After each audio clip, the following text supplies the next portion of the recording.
اللہ وکفا والصلاة والسلام علی عباده الذین اصطفى خصوصاً علی افضلهم وخاتم النبیین محمد الامین وعلی آلہ وصحبہ اجمعین اما بعد فقد قال اللہ تبارک وتعالی اعوذ باللہ من الشیطان الرجیم بسم اللہ الرحمن الرحیم اللہ لا الہ الا ہو الحی القیوم لا تأخذہ سنۃ ولا نوم لہ ما فی السماوات وما فی الارض من ذا الذی یشفع عندہ الا بإذنہ یعلم ما بین ایدیہم وما خلفہم ولا یحیطون بشیء من علمہ الا بما شاء وسع کرسیہ السماوات والارض ولا یؤودہ حفظہما وہو العلی العظیم وقال تبارک وتعالی لیس کمثلہ شیء وہو السمیع البصیر وقال عز وجل هو الأول والآخر والظاهر والباطن وهو بكل شيء عليم وقال جل وعلا إن الحكم إلا لله أمر أن لا تعبدوا إلا إياه ذلك الدين القيم صدق الله العظيم رب اشرح لي صدري ويسر لي امري واحلل عقدة من لساني يفقهوا قولي اللهم ربنا الهمنا رشدنا واعذنا من شرور انفسنا اللهم ارنا الحق حقا وارزقنا اتباعه وارنا الباطل باطلا وارزقنا اجتنابه آمین یا رب العالمین۔ ان مجالس میں اقسام شرک کا بیان جس ترتیب سے ہو رہا ہے اس میں ہم شرک فی الذات کی بحث ختم کر چکے ہیں۔ گزشتہ نشست میں خیال یہ تھا کہ شرک کی دوسری قسم یعنی شرک فی الصفات کا بھی بیان شروع ہو جائے گا، لہذا اس نشست کے آغاز میں بھی میں نے انہی آیات کی تلاوت کی تھی جن کی آج تلاوت کی ہے، لیکن کل ہم وہاں تک نہیں پہنچ پائے۔ اب بغیر کسی تمہید کے، اس لیے کہ وقت کم ہے اور ارادہ یہی ہے کہ اب دو نشستوں میں اس بیان کی تکمیل کر لی جائے، لہذا پچھلی کسی بات کا اعادہ کیے بغیر اب ہم آگے بڑھ رہے ہیں۔ شرک فی الصفات یعنی اللہ تعالیٰ کی صفات میں مخلوقات میں سے کسی کو کسی پہلو سے، کسی اعتبار سے، کسی صفت میں مشابہ کر دینا، ہم پلہ قرار دے دینا، برابر کر دینا، یہ شرک فی الصفات ہے۔ جیسا کہ میں نے تمہیدی جو امور تھے ان کے ضمن میں عرض کیا تھا کہ شرک فی الصفات کا معاملہ ذرا باریک قسم کا ہے، دقیق علمی معاملہ ہے۔ یہی وجہ ہے کہ اس میں مغالطے کا امکان بہت کافی ہے۔ غیر شعوری طور پر بھی انسان اگر چند بنیادی حقائق کو مستحضر نہ رکھے، پیش نظر نہ رکھے، تو ہو سکتا ہے کہ بغیر کسی ارادے اور شعور کے اس کا قدم شرک فی صفات کے دائرے میں داخل ہو جائے۔ اس کا سبب یہ ہے کہ ہماری یہ زبان کی تنگ دامانی ہے کہ اللہ تعالیٰ کی صفات کے لیے بھی ہم وہی الفاظ استعمال کرتے ہیں کہ جو مخلوقات کی صفات کے طور پر مستعمل ہیں۔ مثلا ہم بھی موجود ہیں، یہ کائنات بھی موجود ہے، اللہ بھی موجود ہے۔ اب گویا کہ صفت وجود مشترک ہے اللہ اور مخلوقات کے مابین۔ مخلوقات میں بھی علم ہے، انسان بھی صاحب علم ہے، انسانوں میں علامہ بھی ہوتے ہیں، اور علامہ جو ہے یہ انتہائی مبالغے کا صیغہ ہے۔ ایک تو فعال کے وزن پر علام، مزید اس میں اور مبالغہ پیدا کرنے کے لیے تا کا اضافہ، علامہ، بہت بڑا عالم۔ اب اللہ کو بھی ہم علیم کہتے ہیں، عالم کہتے ہیں، علام کہتے ہیں، یہ تمام الفاظ مشترک ہیں۔ قدرت، اختیار، ارادہ، یہ تمام الفاظ مشترک ہیں۔ حیات، سمع، بصر، یہ تمام صفات جو ہیں یہ الفاظ مشترک ہیں، اللہ کے لیے بھی استعمال ہوں گے اور مخلوقات کے لیے بھی۔ اب اگر یہ بات ذہن میں نہ رہے کہ جب ان میں سے کوئی لفظ اللہ کے لیے استعمال ہوتا ہے تو اس کا مفہوم بالکل مختلف ہوتا ہے۔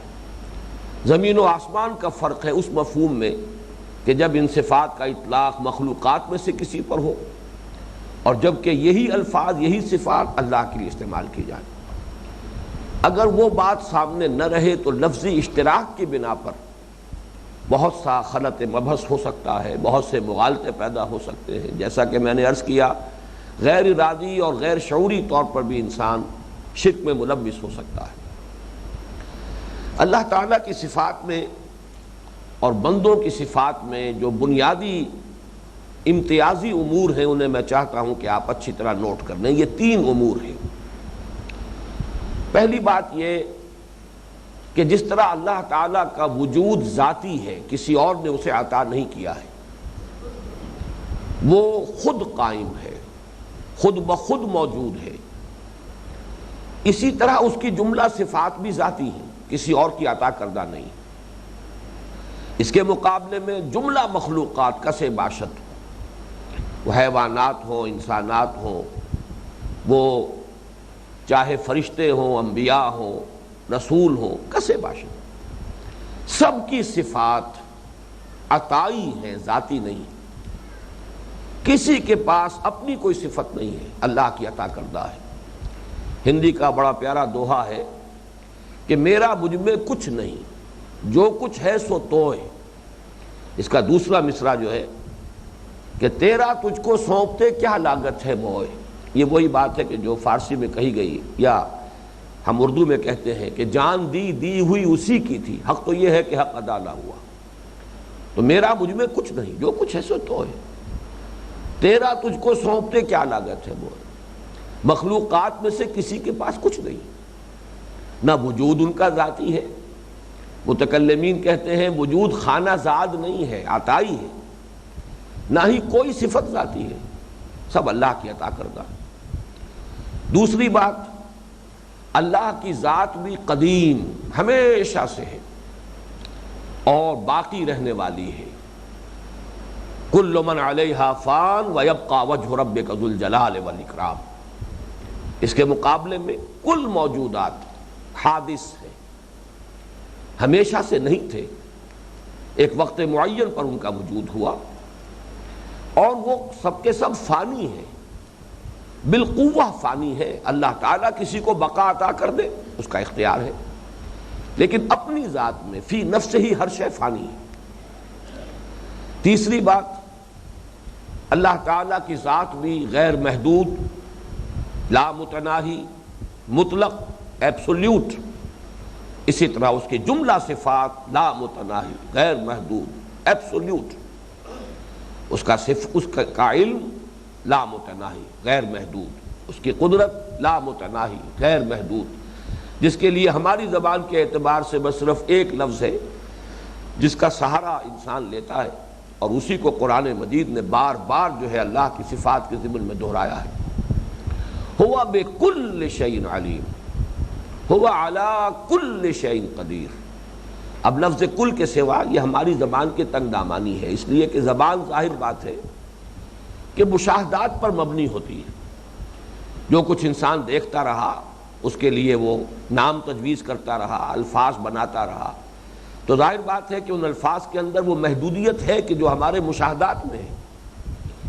یہ الفاظ مطلق حقائق کی تعبیر سے قاصر ہیں، بس ایک لفظ ہے کل، اگرچہ اس کل کا بھی ہم کو تصور نہیں کر سکتے، ہمارے تو حاشیہ خیال میں بھی نہیں آ سکتا کہ کل قدرت کس شے کا نام ہے، اس لیے کہ جو خود جزوی شے ہے وہ کل کا تصور کر ہی نہیں سکتی۔ اس اعتبار سے اللہ تعالیٰ کی ذات اور صفات دونوں مطلق، غیر محدود، لا متناہی، جبکہ جملہ مخلوقات، پھر میں عرض کروں گا کسے باشد کوئی ہو، ان میں کوئی فرق و امتیاز نہیں ہوگا، درجے کا فرق رہے گا لیکن نوعیت کا فرق نہیں ہوگا۔ ایسنشلی جملہ مخلوقات کی جو جملہ صفات ہیں وہ محدود ہیں، متناہی ہیں۔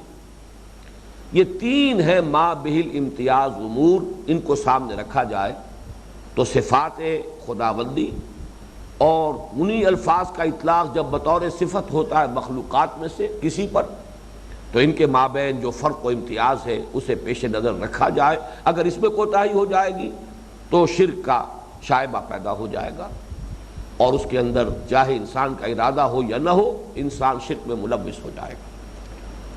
اب دیکھیے 5 صفات اللہ تعالیٰ کی بنیادی مانی گئی ہیں۔ ویسے تو اللہ کے تمام اسماء بھی در حقیقت صفات ہی ہیں۔ اللہ کے تمام اسماء جو ہیں صفاتی اسماء ہیں۔ ان کو جب نکرہ کی شکل میں لائیں گے، کامن ناؤن کی شکل میں، تو اسے صفت کہیں گے۔ علیم، قدیر، یہ صفت ہے۔ العلیم، القدیر، الف لام لگ گیا، معرف باللام ہو گیا، اب یہ معرفہ ہے، اب یہ اللہ کا نام بن گیا۔ تو ہماری چونکہ کل معرفت جو ہے اللہ تعالیٰ کی، جو بھی ہم جس درجے میں بھی کسی اللہ تعالیٰ کی ذات و صفات کا کوئی تصور کر سکتے ہیں، وہ اللہ تعالیٰ کے اسماء کے حوالے ہی سے ہے۔ یہی وجہ ہے کہ ایمان مجمل کے الفاظ ہیں، آمنت باللہ کما ہوا باسمائہ و صفاتہ، میں اللہ پر ایمان لایا جیسے کہ وہ اپنے اسماء و صفات سے ظاہر ہے۔ ذات باری تعالیٰ تو ہمارے حواس تو خیر بہت ہی محدود شے ہے، ہمارے تخیل سے، ہمارے تصور سے، ہمارے وہم سے، ہمارے خیال سے، ما ورا ثم وا ورا ثم ما ورا، جس کو کہ شیخ احمد سرہندی اپنے مکتوبات میں وراء الورا ثم وراء الورا ثم وراء الورا سے تعبیر کرتے ہیں، اس کا تو کوئی تصور ممکن ہی نہیں۔ اب صفات میں نوٹ کیجئے کہ اگرچہ جتنے نام ہیں 100 نام ہیں، 99 نام ہیں، تو گویا کہ اتنی ہی اللہ کی صفات بھی ہیں، لیکن ان میں سے 5 کو مانا گیا بنیادی۔ اللہ تعالیٰ کی صفت حیات، نمبر 2 صفت علم، نمبر 3 صفت قدرت، نمبر 4 صفت ارادہ، اور نمبر 5 صفت کلام۔ بعض متکلمین وجود کو بھی اللہ تعالیٰ کی صفت مانتے ہیں، حالانکہ اکثر کا خیال یہ ہے کہ وجود تو در حقیقت وہ جوہر ہے جس پر کہ صفات بطور اعراض مترتب ہوتی ہیں۔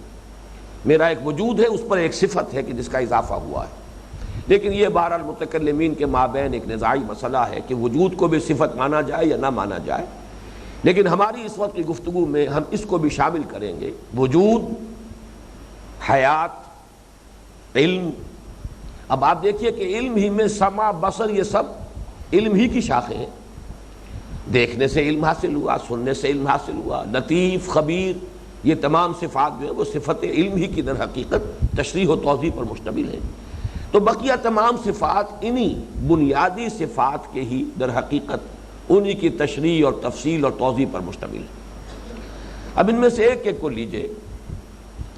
ہم یہ محسوس کرتے ہیں کہ ہم بھی ایک ارادہ رکھتے ہیں، لیکن اگر یہ احساس نہ رہے کہ ہمارا ارادہ نہ ہونے کے درجے میں ہے، اس لیے کہ وہ تو تابع ہے، حالات سازگار ہوں، اس کے لیے ضروری جو چیزیں ہیں، پری ریکویزٹس ہیں، وہ مہیا ہو جائیں، اور سب سے بڑھ کر یہ کہ اللہ کی مشیت بھی شامل ہو جائے، تب وہ ارادہ پورا ہوگا۔ وَمَا تَشَاءُونَ إِلَّا أَن يَشَاءَ اللَّهُ، تم نہیں چاہ سکتے یا تمہارے چاہے کچھ نہیں ہو سکتا الا یہ کہ اللہ چاہے، جبکہ اس کی شان یہ ہے کہ فعال لما یرید یفعل ما یشاء۔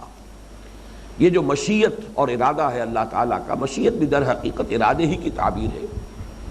اس کے مطلق ہونے کا قرآن مجید میں جو بیان آتا ہے، قل اللہم مالک الملک تؤتی الملک من تشاء وتنزع الملک ممن تشاء وتعز من تشاء وتذل من تشاء بیدک الخیر انک علی کل شیء قدیر۔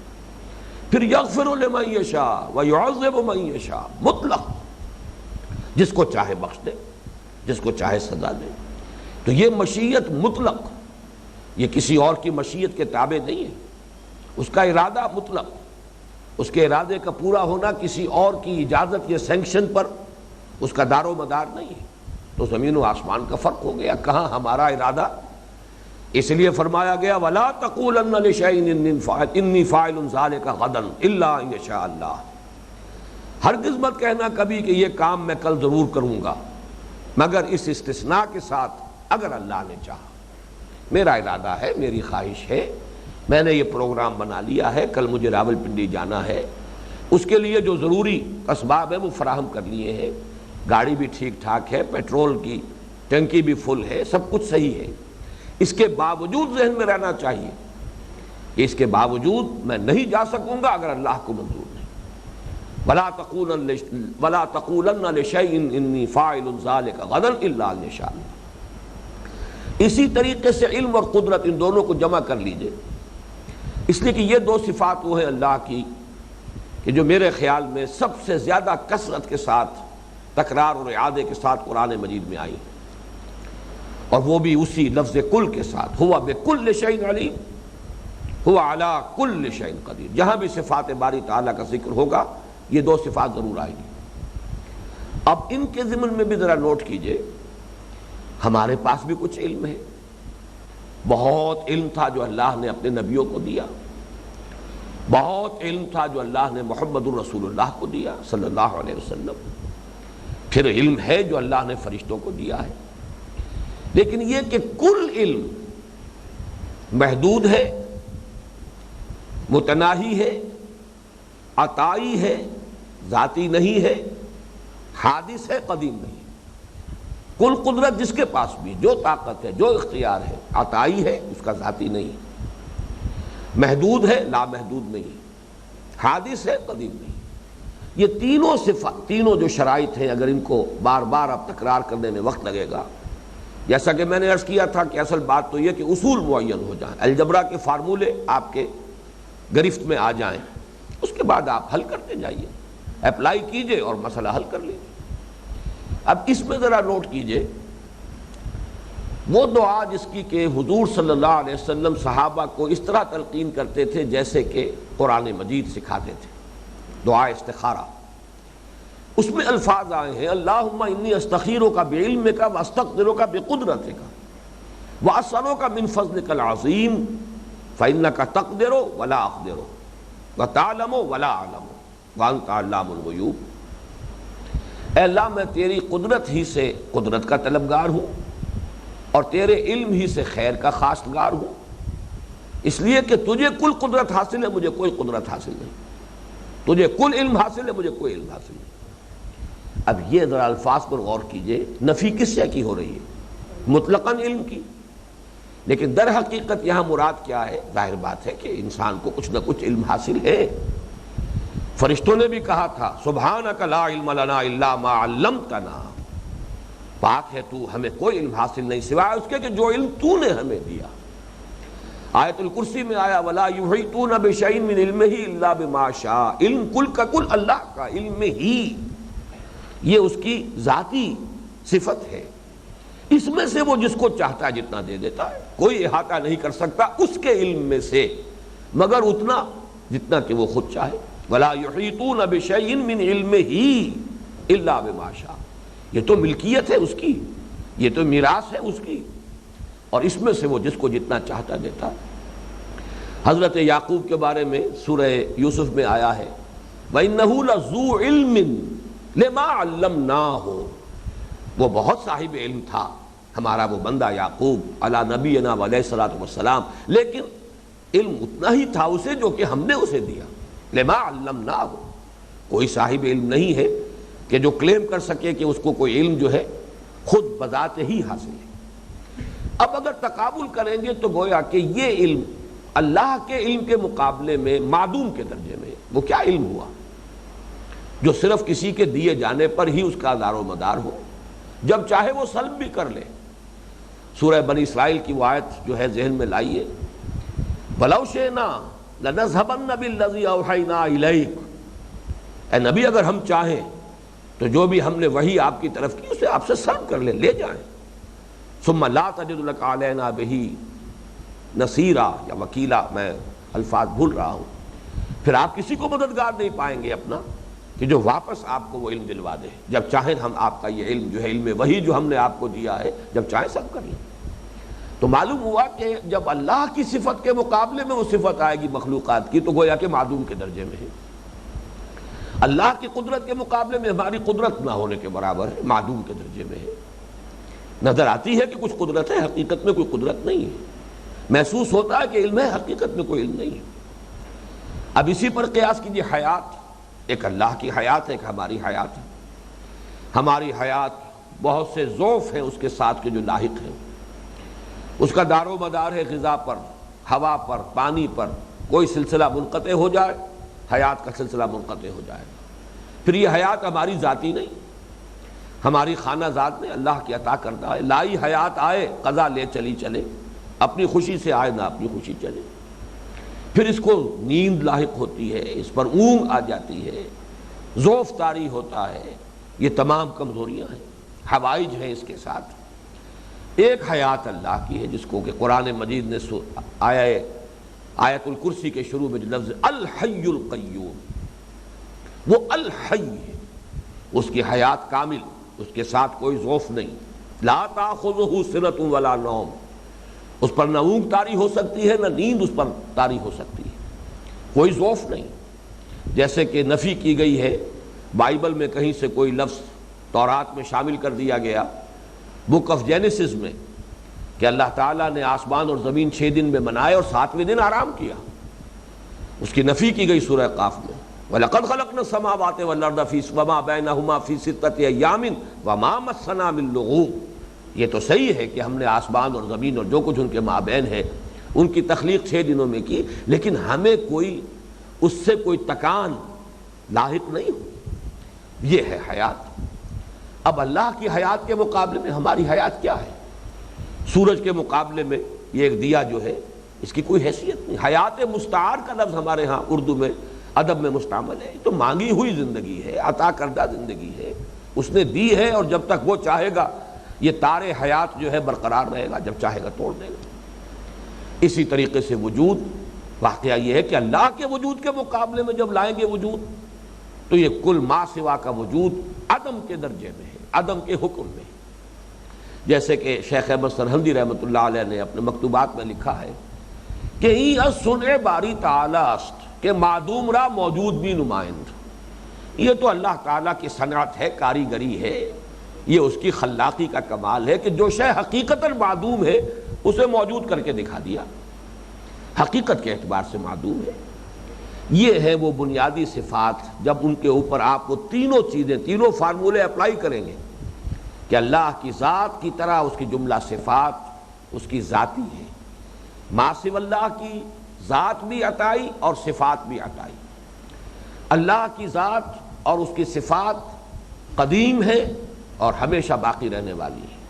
ما سوی اللہ جملہ مخلوقات کی ذات بھی اور صفات بھی سب کی سب حادث ہے اور بالقوہ فانی ہے، الا یہ کہ اللہ تعالیٰ کسی کو قرار عطا فرما دے اور بقا عطا فرما دے۔ نمبر 3، اللہ کی ذات اور اس کی جملہ صفات مطلق ہے، ایبسولوٹ ہے، غیر محدود ہے، لا متناہی ہے، جبکہ جملہ مخلوقات کا سے باشد ان کی تمام صفات متناہی ہیں، محدود ہیں۔ اب اس کے حوالے سے ذرا میں چاہتا ہوں کہ چند مسائل حل کر لیجیے۔ پہلا مسئلہ ہے ہمارے ہاں بڑا اختلافی مسئلہ، علم غیب کا مسئلہ۔ آیا نبی اکرم صلی اللہ علیہ وسلم کو علم غیب حاصل تھا یا نہیں؟ میں نے جب اپنی نوجوانی کے زمانے میں اس مسئلے پر کچھ تحقیق کرنے کی کوشش کی تو یہ حقیقت واضح ہوئی کہ یہ صرف ایک لفظی نزاع ہے جس پر کہ نہ معلوم کتنی بحث اور مباحثے کی گرمی رہی ہے ہمارے ہاں، اور ابھی تک ہے، جاری ہے، اور اسی کی بنا پر کفر کے فتوے بھی ہیں۔ غیب کے لفظ کی ڈیفینیشن مختلف کی گئی۔ کچھ لوگوں نے غیب کی ڈیفینیشن یہ کی ہے کہ وہ علم جو خود حاصل ہو جائے بغیر کسی کے بتائے۔ اس ڈیفینیشن کے اعتبار سے تو کسی مخلوق کے لیے کوئی علم غیب ہے ہی نہیں، سرے سے نہیں، بلکہ کوئی اور علم بھی نہیں۔ یہ علم غیب کیا، علم شہادہ بھی اللہ کے لیے بغیر کسی کو حاصل نہیں ہے، غیب تو بہت دور کی بات ہے۔ جبکہ دوسری جگہ غیب کے لفظ کا اطلاق ہوتا ہے در حقیقت ان چیزوں پر کہ جو عادتاً اللہ تعالیٰ نے انسان سے مخفی رکھی ہیں، وہ امور غیبی ہیں۔ فرشتے ہمیں نظر نہیں آتے، ان کا وجود تو ہے، نظر نہیں آتا۔ اسی طریقے جنت اور دوزخ اب بھی موجود ہے، حضور کو اللہ تعالیٰ نے ان کا مشاہدہ کرایا ہے، لیکن ہمارے لیے وہ امور غیبیہ ہیں۔ اس اعتبار سے اللہ تعالیٰ اپنے رسولوں میں سے ان امور غیبی میں سے جتنوں کی اطلاع دینا چاہے اس کا اختیار ہے۔ اور وہ دیتا ہے تبھی تو نبی بنتا ہے۔ لا یظہر علی غیبہ الا من ارتضی من رسول، وہ اپنے غیب پر مطلع نہیں کرتا مگر جس کو بھی چاہے اپنے رسولوں میں سے۔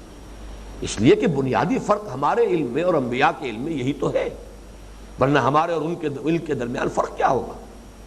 انہیں ان امور غیبیہ کا علم دیا گیا، البتہ وہ محدود ہے، لا محدود نہیں ہے، کل نہیں ہے۔ جہاں لفظ کل آ جائے گا وہاں شرک آ جائے گا، جہاں ذاتی آ جائے گا وہاں شرک آ جائے گا، جہاں قدامت کا تصور آ جائے گا شرک آ جائے گا۔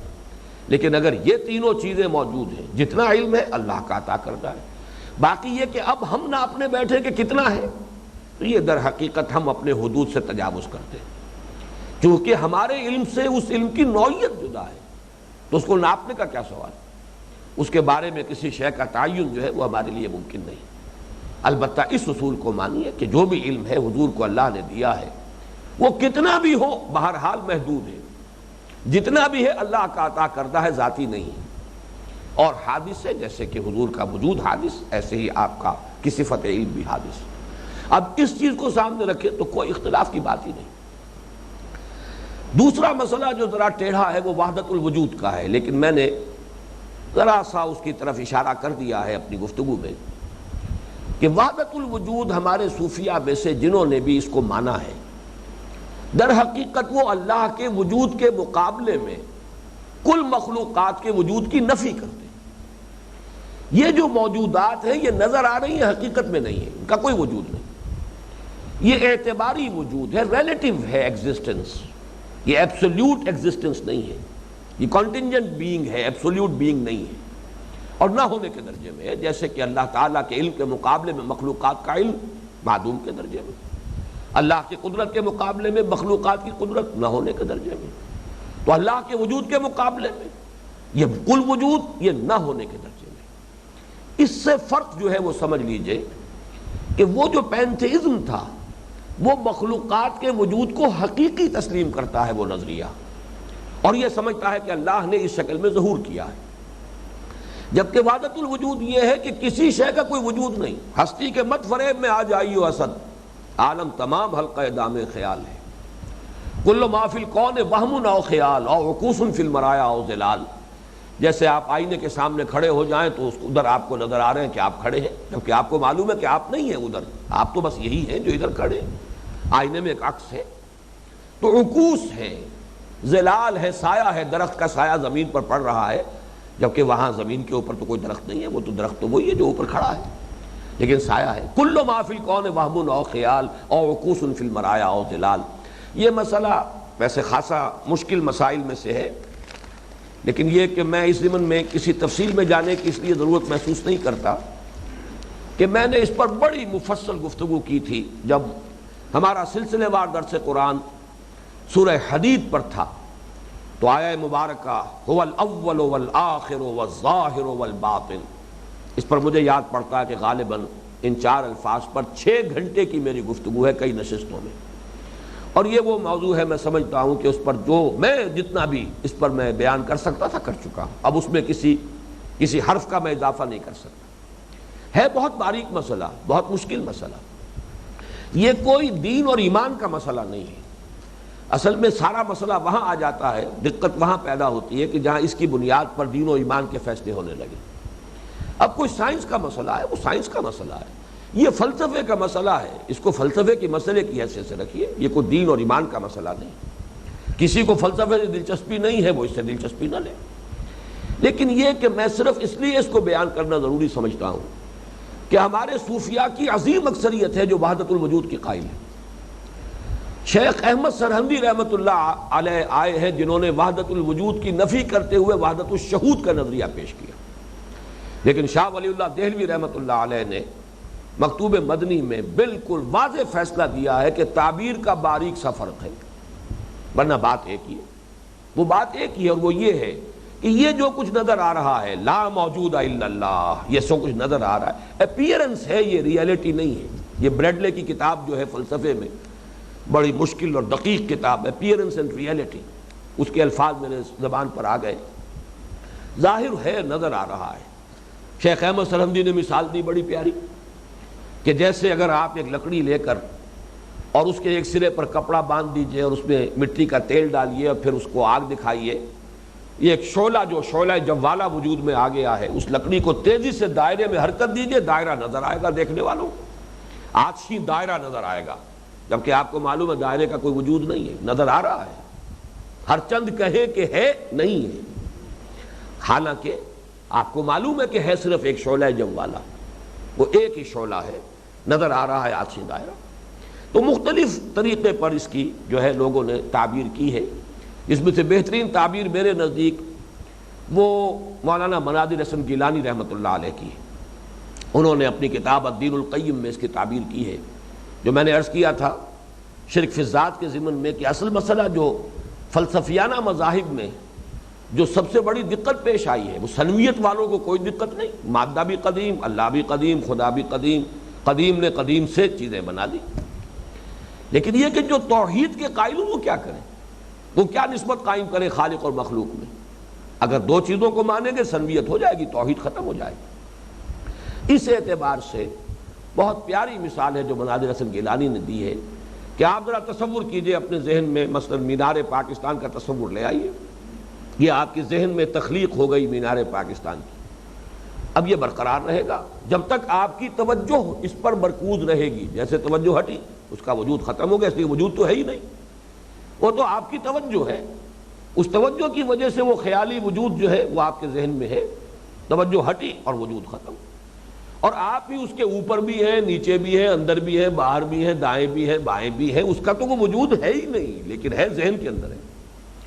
اسی طرح یہ کائنات ہے، اللہ ہی اس کا اول بھی ہے، آخر بھی ہے، ظاہر بھی ہے، باطن بھی ہے، هو الاول والآخر والظاہر والباطن، اوپر بھی اللہ ہے، نیچے بھی اللہ ہے، دائیں بھی اللہ ہے، بائیں بھی اللہ ہے، اللہ ہی اللہ ہے، اندر بھی اللہ ہے، باہر بھی اللہ ہے، ظاہر بھی اللہ ہے، باطن بھی اللہ ہے، هو الاول والآخر والظاہر والباطن۔ اور دیکھیے بڑی خوبصورت بات، جیسے آپ کی یہ ذہنی تخلیق صرف آپ کے توجہ کے ارتکاز کے بل پر قائم رہتی ہے، اسی طریقے سے اللہ تعالیٰ ہی تھامے ہوئے ہے جب تک اس کائنات کو، تو اس کا وجود ہے، ورنہ اس کا وجود کچھ نہیں۔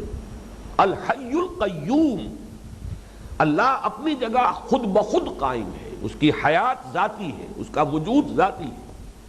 ما سوا کا جسے تم مخلوق کہتے ہو، یہ پورا سلسلہ کون و مکان، اس کے لیے اللہ قیوم ہے، اسے قائم رکھے ہوئے ہے، اس کی توجہ ہے جس سے کہ یہ قائم ہے، ذرا ہٹائے توجہ یہ نسیم منسیہ ہو جائے گی۔ اس اعتبار سے یہ وحدت الوجود کا مسئلہ جیسا کہ میں نے عرض کیا، اس کو صرف اس پہلو سے میں بیان کیا کرتا ہوں کہ ہمارے جو صوفیہ اس کے قائل ہیں اور اکثر و بیشتر ان سے یہ سوء ظن نہیں کرنا چاہیے کہ وہ شرک کے اندر مبتلا ہے، یہ ہمارے لیے بہت نقصان کی بات ہے۔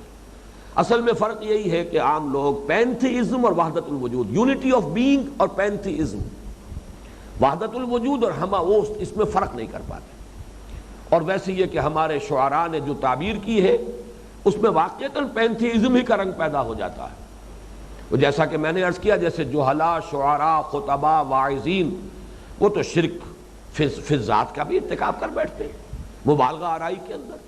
اسی طرح شاعری میں تو ہے وحدت الوجود کی تعبیر جس انداز میں کی گئی ہے وہ پینتھیزم ہے، خود کوزا او خود کوزا کرو، خود گلے کوزا، خود رند سبو کش، خود برسر آن کوزا خریدار بے آمد بشکست و رواں شد، وہ خود ہی کوزا ہے، خود ہی وہ مٹی ہے جس سے کوزا بنا ہے، خود ہی کوزا گر ہے، کوزے کا بنانے والا ہے، پھر اس کے اندر وہ شراب ڈال کر خود ہی پینے والا بھی ہے، اس کو خود ہی خریدتا بھی ہے، خود ہی پھر توڑتا بھی ہے، اور پھر آگے رواں شد، پھر کوئی اور بساط بچھاتا ہے۔ اب یہ شاعری بڑی عمدہ ہے، بڑی پیارے الفاظ ہیں، بندشیں بڑی چست ہیں، صوتی آہنگ بہت ہی یعنی پسند آنے والا ہے بہت طبیعت کے لیے، لیکن یہ کہ اس کے اندر وہی سارا پینتھیزم کا تصور موجود ہے۔ اس اعتبار سے واقعتاً مسئلے کو الجھا بھی دیا گیا ہے، ورنہ وحدت الوجود، وحدت الشہود، یہ دونوں ایک چیز ہے، اور ان دونوں کا فرق اور امتیاز قائم رکھنا چاہیے۔ پینتھیزم سے وہ بدترین شرک ہے، شرک فی الذات، اور یہ در حقیقت توحید کی بلند ترین منزل ہے۔ اسی لیے ہمارے صوفیہ کہتے ہیں کہ لا الہ الا اللہ کی پہلی منزل تو یہ ہے کہ لا معبود الا اللہ، اس کی حقیقت تو اگلی نشست میں واضح ہوگی۔ اس سے ذرا اونچا انسان اٹھے گا تو تین الفاظ ذہن میں لے آئیے، لا محبوب الا اللہ، لا مطلوب الا اللہ، لا مقصود الا اللہ۔ اس سے بھی جب اونچا اٹھے گا انسان، اگر وہ لیول آف کانشسنس کے اعتبار سے اس لیول کو اٹین کر سکے تو لا موجود الا اللہ. لیکن اس کے یہ معنی نہیں ہے کہ جو کچھ موجود ہے وہ اللہ ہے، نہیں، یہ ہے ہی نہیں. بس یہ فرق ہے در حقیقت وحدت الوجود میں اور پینتھیزم میں. تیسری بات جو ہے کہ جو میرے نزدیک اہم ترین ہے اس توحید فی الصفات اور شرک فی الصفات کے ضمن میں، وہ یہ ہے کہ اس دور کا سب سے بڑا اور سب سے زیادہ عام شرک جو ہے وہ در حقیقت ایک فرع ہے، ایک برانچ ہے، ایک شاخ ہے توحید فی الصفات کی، شرک فی الصفات کی، اور وہ ہے میٹیریلزم، جو آج کے دور کا اصل فلسفہ ہے. لوگوں کے نگاہوں میں، ان کے فکر میں، ان کی سوچ میں، ان کے تصورات میں، ان کے تخیلات میں، ان کی اقدار میں، ان کی ویلیوز میں پیوست ہے وہ میٹیریلزم. اس کی بنیاد کیا ہے کہ مادہ حقیقی ہے اور مادے کی صفات بھی حقیقی ہے اور مستقل اور دائم ہے. یہ جو ایک سائنٹیفک جو انداز فکر پیدا ہوا، اور خاص طور پر جس کو کہ کہا جاتا ہے فزکس میں نیوٹونین ایرا، جو ختم ہو چکا. ہم جس دور میں سانس لے رہے ہیں یہ آئنسٹائن ایرا ہے. لیکن مجھے بڑی خوشی ہوئی کہ ایک بڑی حقیقت میرے علم میں نہیں تھی، میرا تاثر کچھ زیادہ تھا. اسی جگہ پر جو اس سال چارلس گائے ایٹن صاحب کے جو لیکچرز ہوئے ہیں انہوں نے بڑی پیاری بات کہی. میں یہ سمجھتا تھا کہ یورپ میں، مغرب میں تو لوگ تعلیم یافتہ ہیں، ان کے کا لیول آف کانشسنس بھی اوسط جو معیار ہے وہ اونچا ہے. انہوں نے مجھے کہہ کر حیران کر دیا کہ یورپ کے لوگ بھی اکثر و بیشتر جو ہے، عظیم اکثریت ان کی، اب بھی نیوٹونین ایرا ہی میں جی رہی ہے. آئنسٹائن کے فکر کا لوگوں کو علم نہیں ہے. وہ تو چند لوگ ہیں کہ جو سائنسدان ہیں اور جو فزسسٹ ہیں، ان کو معلوم ہے کہ آئنسٹائن کا نظریہ کیا ہے، کس طریقے سے مادہ تحلیل ہو چکا، اس کا تو وجود ہی ختم ہو چکا. اب انرجی ہی انرجی ہے، الیکٹرک چارجز کے سوا کچھ ہے ہی نہیں، کسی شے کا وجود ہی نہیں. تو مادیت حقیقت میں تو ختم ہو چکی ہے، لیکن یہ اذہان میں پیوست ہے. پوری تہذیب جو ہے اس وقت کی، جو گلوبل سویلائزیشن ہے، یونیورسل سویلائزیشن ہے، اس کائنات پر، اس زمین پر، اس گلوب پر جس طریقے سے مستولی ہے، وہ اس کے اندر یہ میٹیریلزم جو پیوست ہے، اس کی بنیاد کیا ہے کہ مادہ حقیقی ہے اور مادے کی صفات، پراپرٹیز آف میٹر مستقل ہے، دائم و قائم ہے، وہ کبھی بدلنے والی نہیں ہے، وہ غیر منفک ہے، مادے سے ان کو جدا نہیں کیا جا سکتا. اس سے جو نتائج نکلتے ہیں اب میں ذرا اختصار کے ساتھ ان کی طرف اشارہ کروں گا. ہمارے ہاں عقائد کی دنیا میں اس سے جو ایک بہت بڑا فتنہ پیدا ہوا، جس فتنے کے بانی کے سرزمین پاک و ہند میں تو سر سید احمد خان تھے مرحوم، ان کا خلوص اپنی جگہ پر، لیکن یہ کہ ان کا جو علم کلام تھا اس نے یہ بہت بڑا فتنہ پیدا کیا. اور وہ فتنہ اسی بنیاد پر سائنس کی نئی آمد ہوئی تھی. انگریز حکمران کی حیثیت سے آیا تھا، ہم محکوم تھے، مرعوب تھے ان کی تہذیب سے بھی، ان کے علم سے بھی. سائنس تھی بھی ابھی اس دور میں کہ معلوم ہوتا تھا ہر چیز بالکل سرٹن ہے، قطعی ہے، یقینی ہے، اس میں تو کسی شک و شبے کی گنجائش ہے ہی نہیں. لہذا وہ سائنٹیفک ریشنلزم پیدا ہوا جس کی بنا پر معجزات کا انکار کر دیا. معجزہ کیا ہے؟ معجزہ حقیقت میں اس شے کا نام ہے کہ مادے میں جو صفات اللہ نے رکھی ہیں اس کی وضعیت کردہ ہے، اس کی ذاتی نہیں ہے. لیکن جب تک اللہ چاہتا ہے وہ صفات برقرار رہتی ہیں. جب چاہے اللہ جس سے چاہے اس کی صفت کو سلب کر لے. یہ کوئی دائم اور قائم صفات نہیں ہے. آگ میں جلانے کی صفت اللہ نے رکھی ہے، جب چاہے گا اس صفت احراق جو ہے جلانے کی صفت اس کو سلب کر لے گا، آگ نہیں جلائے گا. حضرت ابراہیم علیہ السلام کو آگ نے نہیں جلایا، اللہ کا حکم ہوا یا نارو کونی بردم و سلام علی ابراہیم. پانی کی صفت ہے کہ وہ اپنی سطح کو برقرار رکھتا ہے، لیکن یہ صفت اللہ نے پیدا کی ہے. ایسا نہیں ہے کہ اللہ تعالیٰ صفت پیدا کر کے اب عاجز ہو گیا، اس کے ہاتھ بن گئے کہ اب میں کیا کروں، میں تو پانی میں یہ صفت رکھ چکا ہوں، اب یہ تو لا ینفک ہے، اس سے غیر منفک صفت ہے، لہذا میرے لیے کوئی راستہ نہیں رہا. نہیں، وہ علی کل شیء قدیر ہے. یہ ساری صفات جو دی ہے، جس کو بھی دی ہے، یہ در حقیقت اس کی عطا کردہ ہے. لا حول ولا قوت الا باللہ. اور جیسے کہ شیخ عبد القادر جیلانی کی وصایا جو ہیں، جو اپنے بیٹے کو انہوں نے وصیت کی، اس میں یہ الفاظ بھی ہیں کہ لا فاعل فی الحقیقت ولا مؤثر الا اللہ. حقیقت میں کوئی شے فاعل ہے ہی نہیں، فاعل حقیقی تو صرف اللہ ہے. نظر آتا ہے کہ ہم یہ کام کر رہے ہیں، ہم کہاں کر رہے ہیں؟ جیسے کہ ہمارے متکلمین نے کہا ہے کہ ہم اپنے اعمال کے خالق نہیں ہیں، کاسب ہیں۔ ارادہ ہم ضرور کرتے ہیں لیکن وہ عمل ہوتا ہے قدرت خداوندی سے، لہذا اعمال کا خالق اللہ ہے، کاسب ہم ہیں، اپنی اپنی نیت کے اعتبار سے ہم نے بھلائی یا برائی کما لی ہے۔ تو اس اعتبار سے کوئی مؤثر حقیقی نہیں، کوئی فاعل حقیقی نہیں سوائے اللہ، لا فاعل فی الحقیقت ولا مؤثر الا اللہ۔ تو یہ ہے اصل وہ بات کہ جو ہمیں ماننی ہے۔ اللہ تعالیٰ نے چاہا اور پرندوں کی چونچوں اور ان کے پنجوں کے اندر جو چھوٹی چھوٹی کنکریاں تھیں ان کے ذریعے سے ہاتھیوں کو ہلاک کر دیا، پورے لشکر کو ہلاک کر دیا، جب چاہے کرے۔ یہ ہے در حقیقت وہ معجزہ، خرق عادت اللہ تعالیٰ کے اختیار سے جب چاہے یہ جو نظام ہے، جو یہ قوانین طبعیہ ہیں، فزیکل اور کیمیکل چینجز کے جو لاز ہیں، اللہ تعالیٰ جب چاہے جس کو چاہے ساخت کر دے، اور اس میں قدرت خداوندی کا ظہور ہو جائے گا، قدرت خصوصی کا ظہور ہوگا۔ اللہ کی مشیت خصوصی جو ہے وہ اسباب عادی جو ہیں، عام جو قوانین ہیں، ان کا پردہ چاک کر کے اللہ تعالیٰ کی مشیت خصوصی، قدرت خصوصی ظاہر ہو جائے گی۔ اب چونکہ وہ دور آیا کہ نہیں صاحب پراپرٹیز آف دی میٹر تو وہ تو مستقل ہے، علیحدہ ہونے والی نہیں ہے، حقیقی ہے، دائم و قائم ہے، لہذا اب کیا کریں، مصیبت پر پڑ گئی۔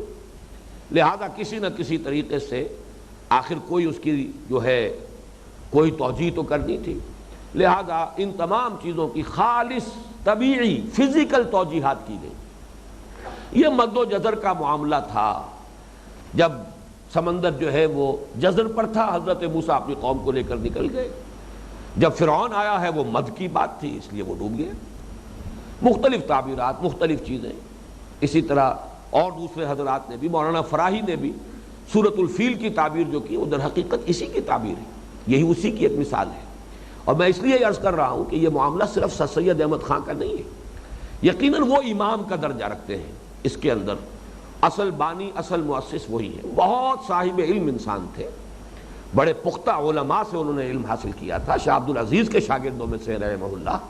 اس اعتبار سے وہ کوئی آج کے دور کے منکرین سنت یا منکرین حدیث پر ان کو قیاس نہ کیجئے، لیکن بہرحال ایک نقطہ نظر کے اندر کجی پیدا ہوتی ہے تو پھر انسان خشت اول چونے ہر معمار کج تاثریا میر اول دیوار کج۔ لیکن یہ معاملہ صرف سر سید کا نہیں ہے، یہ معاملہ جو ہے مولانا فرائی کا بھی ہے، درجے کا فرق رہ گیا، مولانا ثناء اللہ امرتسری صاحب کا بھی ہے، اہل حدیث کٹر۔